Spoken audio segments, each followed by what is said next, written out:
Mayor Adams today saying the suspect, 27-year-old Shane Tamura of Las Vegas, intended to go to the NFL's headquarters, but he got onto the wrong elevator bank. And Police Commissioner Jessica Tisch updating us about the investigation and the very latest. She is saying the suspect worked at an overnight security job at a hotel casino in Las Vegas, and that the AR-15 style assault weapon that he used, the parts were purchased by an associate, and the NYPD is in the process right now of questioning that associate and others. The mayor also saying at this time there is no indication that the suspect was on law enforcement's radar.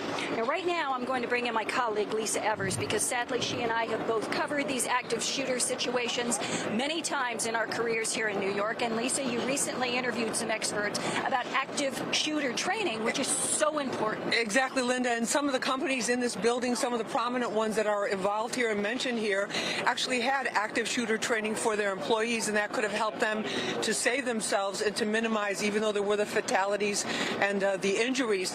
Now, many people don't want to think about this. It's statistically rare, but when it does happen, it makes all of us wonder, do we know what to do if it happens in the place that we are at, in a public place, or where we're working? So take a look at this. 345 Park Avenue is one of the most prestigious business addresses in the city and is some of the most sophisticated security.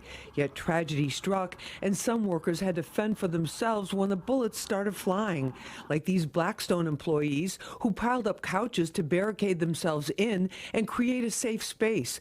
Greg Sanfilippo is a military and law enforcement veteran who says creating a safe space is one strategy. It's taking a proactive mindset and ownership of your personal safety and security. That's not to walk around in a heightened sense and be alarmed all the time. Even before calling or texting 911, Sanfilippo says you must get yourself into a safe space or find a space and make it safe by reinforcing doors or entrances. Once there, he says call 911 or text them, which can be faster and more accurate. We want you to avoid, barricade, and confront, right? So we're familiar with the paradigm run, hide, fight.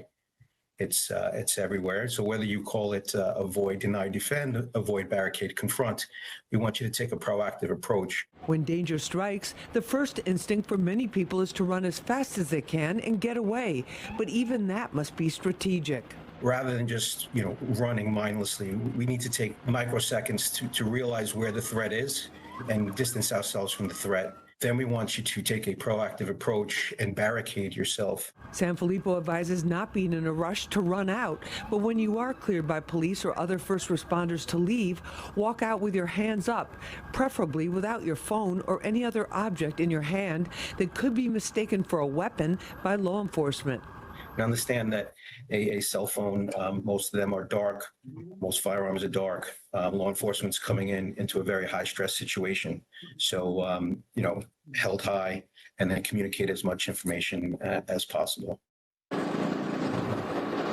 Now, as you can see behind me, workers are putting up plywood and barricades in front in the lobby here of this building.